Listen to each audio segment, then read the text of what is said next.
अस्सलामुअलैकुम बिस्मिल्लाहिर्रहमानिर्रहीम।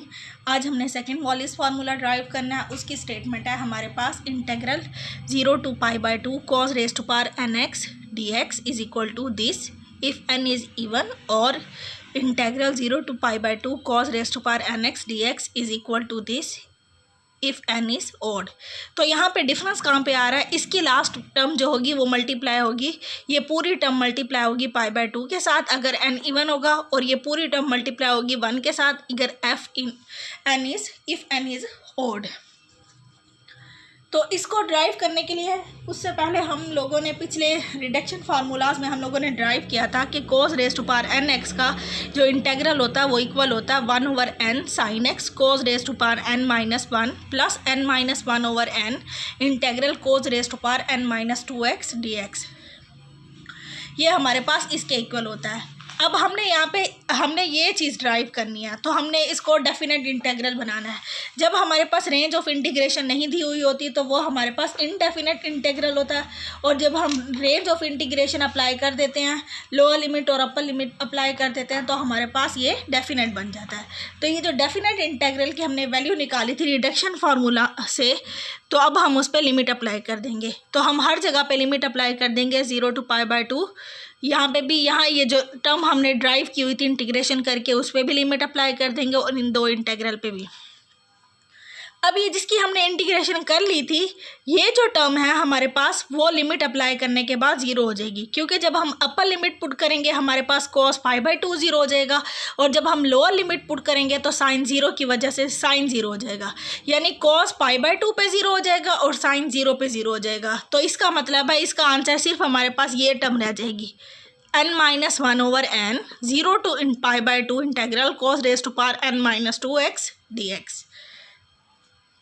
अगर हम इसको gn की फॉर्म में लिखेंगे integral 0 to π/2 cos raise to power nx dx, तो हमारे पास gn की वैल्यू क्या आई है n-1/n, और अगर यहाँ पे इसकी पावर n होगी तो gn होगा, और इसकी पावर n-2 होगी तो ये gn-2 होगा।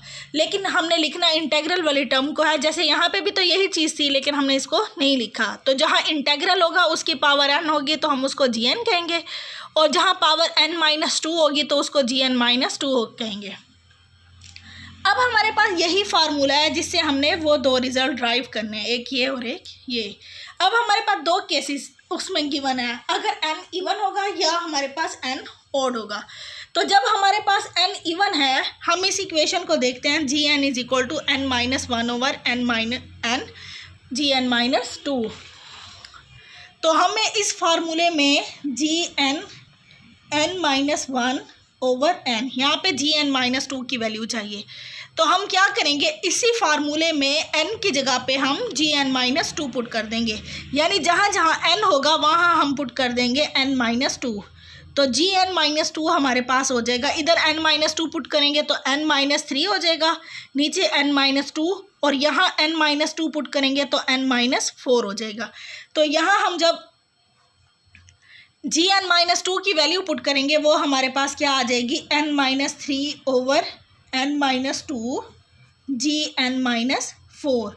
अब हम इसी फार्मूले में n की जगह पे n-4 पुट कर देंगे, तो gn-4 हमारे पास क्या हो जाएगा, इधर n-4 पुट करेंगे n की जगह पे तो n-5 हो जाएगा, इधर n-4 ही रहेगा। n जहाँ पे भी होगा आपने n-4 पुट कर देना, इधर n-4 पुट करेंगे तो gn-6 हो जाएगा। तो ये हमारे पास आ जाएगा n-1 n/n n-3/n-2 n-5/n-4, यहाँ आ जाएगा gn-6। अब फिर gn-6 की वैल्यू निकालेंगे तो हमारे पास gn-8 हो जाएगा। इसी तरह आते जाएंगे, दो कम होते जाएंगे।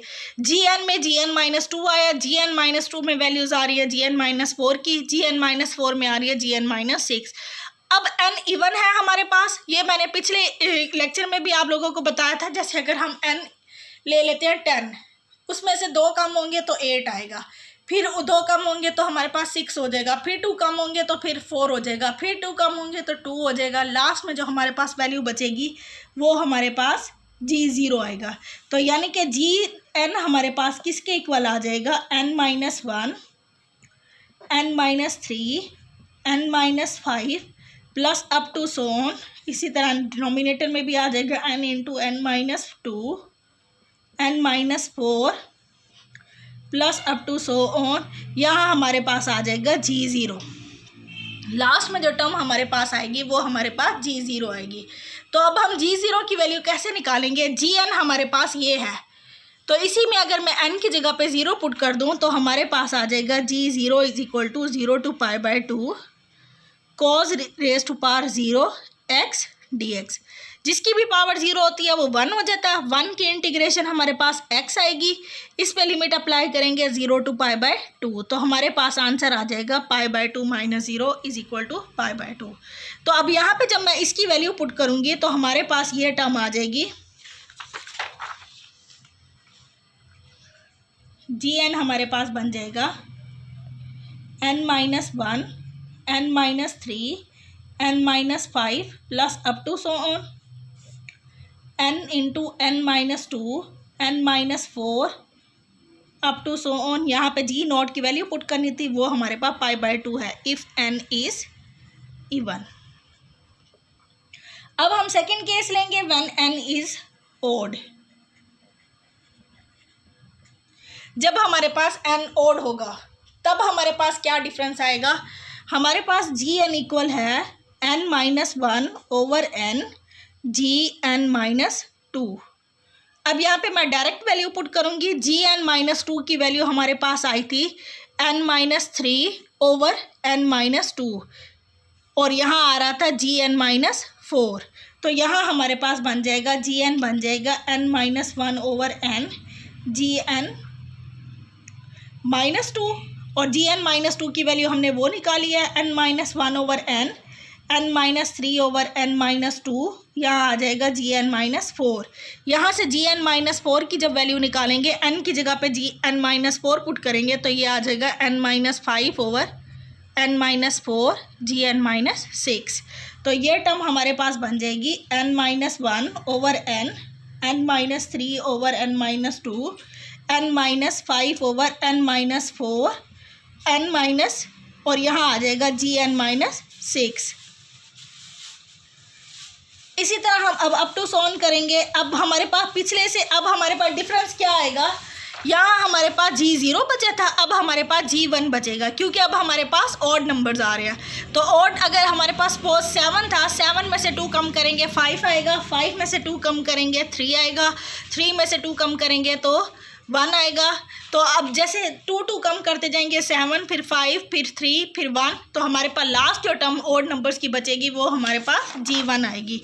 तो हमारे पास Gn किसके इक्वल आ जाएगा? n-1 over n n-3 over n-2 n-5 over n-4 plus up to so on.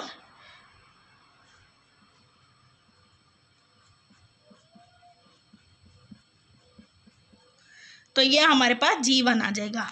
अब हम Gn की जगह पे ये हमारे पास Gn इसके इक्वल होता है।